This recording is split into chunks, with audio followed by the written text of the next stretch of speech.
안녕하세요. 뉴욕입니다. 반갑습니다. 저희가 지난 시간에 오브젝트라고 하는 클래스가 있고 그 녀석이 있어야 할 이유에 대해서 말씀드렸는데요. 이제 그 녀석은 모든 클래스를 또는 모든 객체 형태를 참조할 수 있는 참조 형식이라고 말했습니다. 그런데 문제가 하나 있다고 했죠. 바로 값을 참조할 수가 없는 문제가 있는데요. 이제 그런 것들을 위해서 래퍼 클래스라는 게 등장을 했고 또 그것을 직접 사용하는 것이 불편하니까 JDK 5.0이 돼서야 이제 오토박싱과 오토 언박싱이 등장을 했는데요. 이 래퍼 클래스와 오토박싱, 언박싱에 대해서 간단하게 짚어보도록 하겠습니다. 지난 시간에 말했던 것처럼 저희는 오브젝트라고 하는 그 자료형이 있어요. 이 녀석은 모든 데이터를 하나로 묶을 수 있는 통합 형식의 자료형입니다. 근데 이 녀석은 그 형식 자체가 참조 형식이다 보니까 객체를 참조할 수는 있는데 이런 값들을 참조하는 것은 불가능하죠. 값은 참조되는 게 아니라 담는 것이기 때문에 그렇습니다. 그래서 이걸 저희가 어떻게 써야 되느냐? 그래서 제공되고 있는 게 래퍼 클래스예요. 이 3이라고 하는 것이 정수형이기 때문에 정수 형태를 담을 수 있는, 래핑할 수 있는 그러한 클래스가 존재합니다. 그래서 이 3이라는 녀석이 참조가 되려면 얘가 공간으로 바뀌어야 되는데 이 공간이 될 수 있도록 이 값을 감싸는 동작이 필요한데요. 이 감쌀 때 사용될 수 있는 그런 클래스가 있어요. 저희가 만약에 이제 기본 자료형이 정수, 실수, 문자 이렇게 있다고 하면은 이런 클래스가 그 자료형별로 있는 거예요. 그래서 정수를 담을 수 있는 정수형, 실수를 담을 수 있는 실수형 이런 게 있는 거죠. 어쨌든 그 녀석을 통해서 이제 값을 이렇게 커다란 박스에 담는 그런 작업인데요. 이렇게 박스에 담는 작업을 우리가 뭐라고 하냐면 박싱이라고 합니다. 박싱. 그래서 참조를 하게 되면은 그냥은 안 되고 이렇게 박싱을 해서 참조시키는 작업을 해야 돼요. 이걸 옛날에는 직접 이렇게 해야만 했었고요. JDK 1.0, 1.1, 1.2 계속 올라갈 때까지 계속 이렇게 하다가 1.5 버전 돼서야 이제 오토 박싱이 이제 가능해졌는데요. 그래서 저희가 이렇게 하지 않고 그냥 이렇게 대입을 해도 오류가 나지 않는 거예요. 오류가 안 나는데요? 라고 말하는데 그거는 참조가 저절로 이루어지기 때문에 박싱이 저절로 이루어지기 때문에 이제 오류가 안 나는 건데 그거를 오류가 안 난다고 해서 이게 가능하다고 생각하는 것은 기본적인 개념상의 문제가 좀 있는 거겠죠. 자, 그래서 이렇게 담은 다음에 나중에 꺼낼 때는 어떻게 꺼냅니까? int value라고 하는 그러한 그 메서드를 통해서 값을 꺼내서 다시 써야 되는데 이때 값을 박스에 담았다가 다시 꺼내는 이런 작업을 박스의 반대말에 해당되는 언박싱 이렇게 얘기를 합니다. 이런 언박싱도 지금은 자동으로 처리해 주는데요.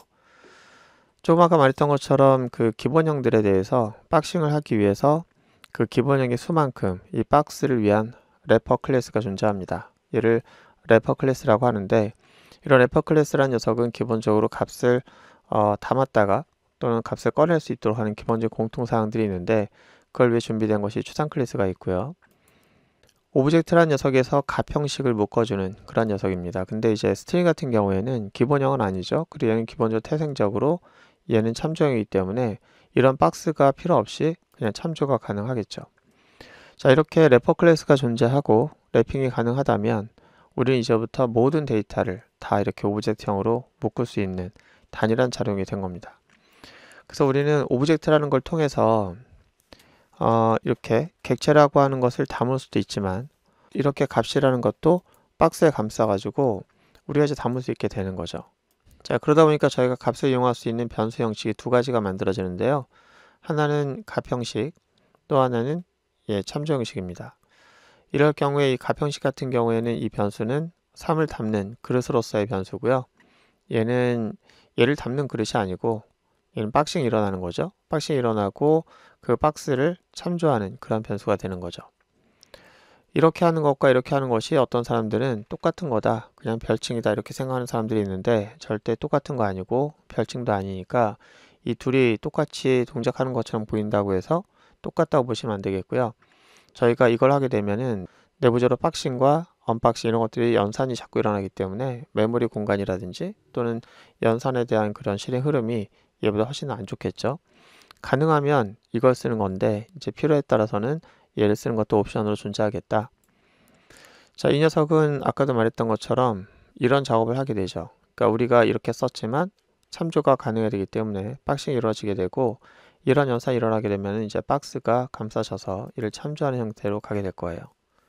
때로는 우리가 이 x라는 것을 이렇게 인티저라고 하는 녀석 쓰게 되면은 주로 전달해야 되는데, 전달할 때 참조를 전달하는 게 아니라 이렇게 그 값형식에 해당되는 래퍼 클래스는 이 연산을 하게 되면은 저절로 박스를 꺼내는 언박싱 작업을 하게 됩니다. 얘는 참조를 전달하는 것처럼 보이는 이런 환경에서도 이 참조를 전달하는 게 아니라 무조건 공간을 벗겨서 값을 꺼내서 값을 전달하는 그런 작업을 해요. 그러니까 우리가 착각할 수밖에 없는 게, 이게 값처럼 행동하기 때문에 우리가 얘는 그냥 똑같다 이렇게 보는 사람들이 있다고 한다는 것은 뭐 충분히 이해할 수 있는 그런 문제겠죠. 어쨌든 우리는 이제 이 형식을 인티저가 아니라 오브젝트로 해도 박싱과 언박싱이 일어날 것이고요. 알아서 그 형식에 맞게 오토 박싱이 요 정수형이면 정수형에 맞게 박스를 만들어줘서 참조시키기 때문에 여러분들은 더 이상 이제부터 어떤 그 정수형이든 뭐든 오브젝트에다가 대입하는 거에 대해서 걱정할 필요가 없게 될 거란 얘기입니다. 그래서 우리는 언제부턴지 이런 것들을 일괄적으로 관리하겠다라고 하면은 오브젝트형을 만들어서 모든 데이터 형식을 다 담아도 전혀 문제되지 않기 때문에 오브젝트 배열을 만들어서 데이터 관리하는 것이 굉장히 편리하고 굉장히 중요한 도구가 되기도 했죠.